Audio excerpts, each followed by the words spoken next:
ഈശോ മിശിഹായ്ക്ക് സ്തുതിയായിരിക്കട്ടെ. പ്രിയപ്പെട്ടവരെ, ഇന്ന് പെസഹ കാലത്തിലെ 4-ാം ഞായർ.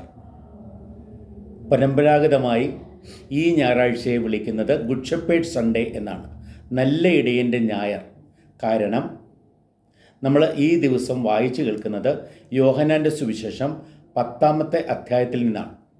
അവിടെ ഈശോ തന്നെ നല്ല ഇടയനായി അവതരിപ്പിക്കുകയാണ്. നല്ല ഇടയൻ എന്ന രീതിയിൽ നമ്മളെ സ്നേഹിക്കുന്ന, കരുതുന്ന, പരിപാലിക്കുന്ന, വഴി നടത്തുന്ന, ഒരുമിച്ച് കൂട്ടുന്ന കർത്താവിനെ സുവിശേഷം നമ്മുടെ മുമ്പിൽ അവതരിപ്പിക്കുക. 1963 പോൾ ആറാമൻ പാപ്പ 2-ാം വത്തിക്കാൻ സുനോദോസിൻ്റെ സമയത്ത്, പ്രിയപ്പെട്ടവരെ, ഈ ഞായറിനെ ദൈവവിളിയുടെ ഞായർ എന്ന് വിളിച്ചു. വൊക്കേഷൻ സൺഡേ എന്നാണ്. സഭയിൽ ദൈവവിളിയെ പ്രോത്സാഹിപ്പിക്കുവാൻ നമ്മൾ പ്രാർത്ഥിക്കണം, നമ്മൾ പരിശ്രമിക്കണം, നമ്മുടെ യുവജനങ്ങളെ പ്രത്യേകിച്ച് അതിനായി പ്രചോദിപ്പിക്കണം. സഭയിലും സമൂഹത്തിലും പൂർണ്ണമായ ഉത്തരവാദിത്ത ബോധത്തോടെ ദൈവധർമ്മം നിറവേറ്റുവാൻ വേണ്ടി ദൈവത്തിൻ്റെ വിളിക്ക് പ്രത്യുത്തരമേകുന്ന, ദൈവത്തിൻ്റെ വിളിക്ക് വിശ്വസ്തയോടും അർപ്പണബോധത്തോടും കൂടെ തങ്ങളുടെ ജീവിതത്തെ സമർപ്പിക്കുന്ന വ്യക്തികളെ നമ്മൾ രൂപപ്പെടുത്തണം, പ്രചോദിപ്പിക്കണം എന്നുള്ള പ്രത്യേകമായിട്ടുള്ള താല്പര്യം മൂലമാണ് ഈ ഞായറാഴ്ചയെ ദൈവവിളിയുടെ ഞായർ എന്ന് പാപ്പ നാമകരണം ചെയ്തത്. സത്യത്തിൽ ഈ ഞായറാഴ്ച ദൈവത്തെ, ഈശോയെ നമ്മുടെ നല്ല ഇടയനായി അവതരിപ്പിക്കുക, ആ ഇടയനെ നമ്മുടെ ജീവിതത്തിൻ്റെ ഇടയനായി സ്വീകരിക്കുവാനും, അവിടുത്തെ സ്നേഹം നുകർന്ന് അവിടുത്തെ സംരക്ഷണയിലും പരിപാലനയിലും ആശ്വാസം അനുഭവിച്ച് അവിടുന്നാൽ ഒരുമിച്ച് കൂട്ടപ്പെട്ട് അവിടുത്തെ ജനമായി മുന്നേറുവാൻ നമുക്ക് സാധിക്കണം എന്നുള്ള ആഹ്വാനമുണ്ടെന്ന്. അതോടൊപ്പം തന്നെ ആ ഇടയനെ അനുകരിച്ചുകൊണ്ട്, ആ ഇടയനെ പോലെ, ഈശോയെ പോലെ ദൈവത്തിൻ്റെ ധർമ്മം ഏറ്റെടുത്ത് ദൈവം ഏൽപ്പിച്ച കടമ എന്ന രീതിയിൽ ജനങ്ങൾക്ക് വേണ്ടി തന്നെ ജീവൻ അർപ്പിക്കുവാനും, ജനങ്ങളെ ഒരുമിച്ച് കൂട്ടുവാനും, വഴി നടത്തുവാനും, അവരെ രക്ഷിക്കുവാൻ, രക്ഷയുടെ പാതയിലൂടെ വഴി നടത്തുവാനും നമുക്കൊക്കെ വലിയ ആഹ്വാനം ലഭിക്കുകയാണ് ഈ ദൈവവിളി ഞായറിലൂടെ. പ്രിയപ്പെട്ടവരെ, നമ്മൾ ഇന്നത്തെ വായനകളിലേക്ക് ഒന്ന് നോക്കുക. ഇന്നത്തെ 1-ാമത്തെ വായനയിൽ പത്രോസ് അപ്പോസ്തലൻ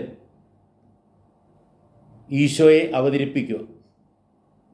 എന്നിട്ട് പറയുകയാണ്, നമ്മുടെ രക്ഷയ്ക്ക് വേണ്ടി, മനുഷ്യരുടെ രക്ഷയ്ക്ക് വേണ്ടി വേറൊരു നാമവും നൽകപ്പെട്ടിട്ടില്ല. യേശുവാണ് നമ്മുടെ യഥാർത്ഥ രക്ഷകൻ. അവിടുന്നാണ് നമ്മളെ പരിപാലിക്കുന്നവൻ, അവിടുന്നാണ് നമ്മളെ ഏറ്റവും സ്നേഹിക്കുന്നവൻ എന്ന് പത്രോസ് അപ്പോസ്തലൻ നമ്മളെ പ്രത്യേകിച്ച് ഓർമ്മപ്പെടുത്തുന്നു. ഒരു വിധത്തിൽ ആ വായനയുടെ ആ അവസാന ഭാഗത്തിൻ്റെ വെളിച്ചത്തിൽ ഇന്നത്തെ സങ്കീർത്തനം പറയുന്നത് എന്താണെന്നറിയാവോ? പണിക്കാർ ഉപേക്ഷിച്ചു കളഞ്ഞ കല്ല് ഭവനത്തിൻ്റെ മൂലക്കല്ലായി തീർന്നു. ഈശോയാണ് ആ മൂലക്കല്ല്, നമ്മുടെ ജീവിതത്തിൻ്റെ മൂലക്കല്ലായി, നമ്മുടെ സമൂഹത്തിൻ്റെയും കുടുംബത്തിൻ്റെയും ലോകത്തിൻ്റെയും മൂലക്കല്ലായി അവിടുന്ന് സ്ഥാപിക്കപ്പെട്ടിരിക്കുക. ഈശോയുടെ മരണമെന്നത് പണിക്കാർ കല്ലിനെ ഉപേക്ഷിച്ച കാര്യമാണ്.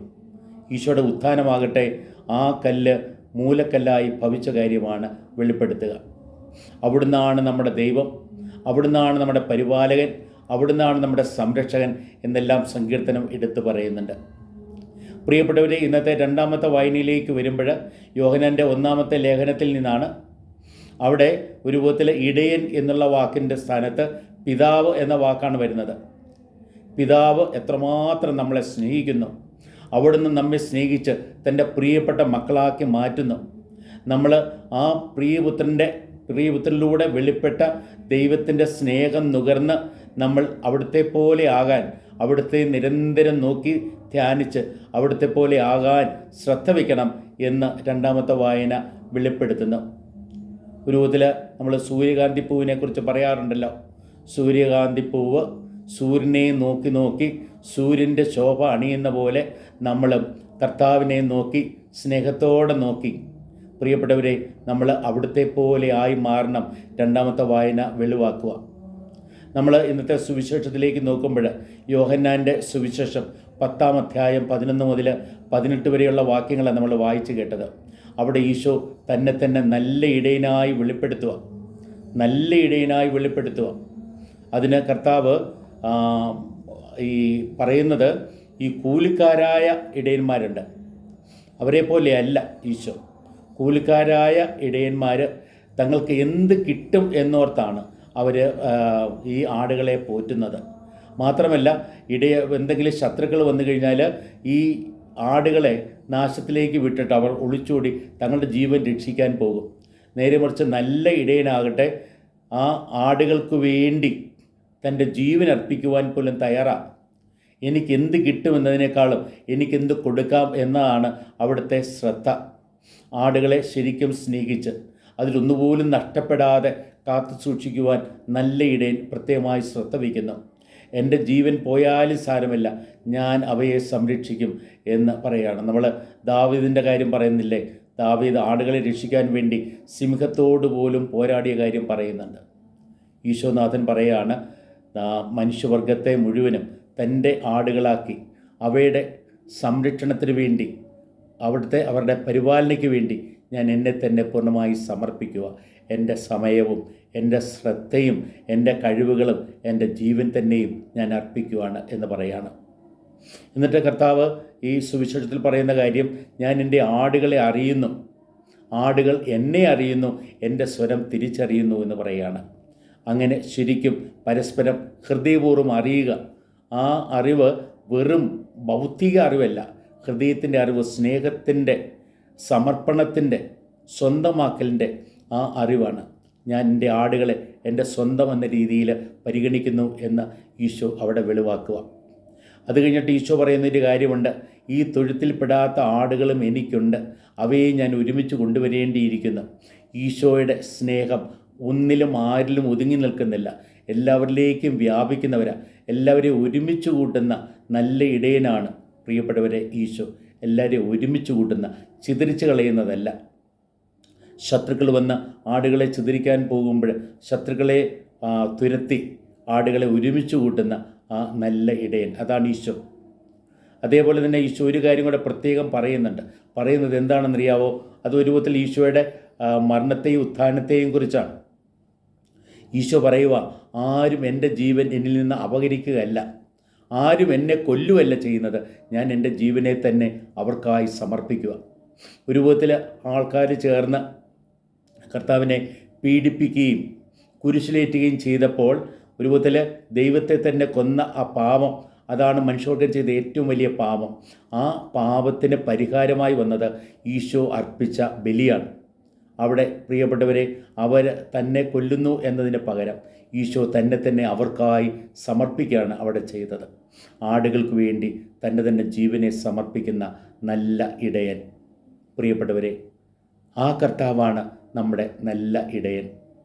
നമ്മൾ ഇപ്പോൾ ഇലക്ഷൻ്റെ സമയത്താണ്. നല്ല ഇടയനെ തേടുന്ന, നല്ല ഇടയനെ തിരയുന്ന സമയമാണ്. നല്ല ഇടയനെ നമുക്ക് കണ്ടെത്താനായിട്ട് പരിശ്രമിക്കാം. നല്ല ഇടയനെ കാണിച്ചു തരുവാൻ നമുക്ക് ദൈവത്തോട് പ്രാർത്ഥിക്കാം. നമ്മുടെ രാജ്യത്തെ നീതിയിലും സമാധാനത്തിലും യഥാർത്ഥ സ്വാതന്ത്ര്യത്തിലും മുന്നോട്ട് നയിക്കാൻ പറ്റിയ നല്ല ഇടയന്മാരെ നമുക്ക് നൽകുവാൻ ദൈവത്തോട് പ്രത്യേകമായിട്ട് അപേക്ഷിക്കാം. ദൈവം നമ്മെ അനുഗ്രഹിക്കട്ടെ. അതേപോലെ തന്നെ ദൈവവിളി പ്രോത്സാഹിപ്പിക്കുവാൻ നമുക്ക് ഈ ദിനത്തിൽ പ്രത്യേകമായിട്ട് പരിശ്രമിക്കുകയും ചെയ്യാം. കൂടുതൽ ദൈവവിളികൾ ഉണ്ടാകുവാൻ വേണ്ടി നമുക്ക് പ്രത്യേകമായിട്ട് പ്രാർത്ഥിക്കാം. ദൈവാനുഗ്രഹം ഏവർക്കും ഞാൻ ഹൃദയപൂർവ്വം ആശംസിക്കുന്നു. ഈശോനാഥൻ നല്ല ഇടയനായി നമ്മുടെ ജീവിതത്തിലേക്ക് നിരന്തരം കടന്നു വരട്ടെ. അവിടുന്ന് തൻ്റെ സ്നേഹത്താൽ നമ്മെ നിറയ്ക്കട്ടെ. അവിടുന്ന് നമ്മെ ഓരോരുത്തരെയും സംരക്ഷിക്കട്ടെ, പരിപാലിക്കട്ടെ, ആശ്വസിപ്പിക്കട്ടെ, അനുഗ്രഹിക്കട്ടെ, വഴി നടത്തട്ടെ. ഏവർക്കും ഈ സുദിനത്തിൻ്റെ മംഗളങ്ങൾ ഞാൻ ഹൃദയപൂർവ്വം ആശംസിക്കുന്നു. ആമേൻ.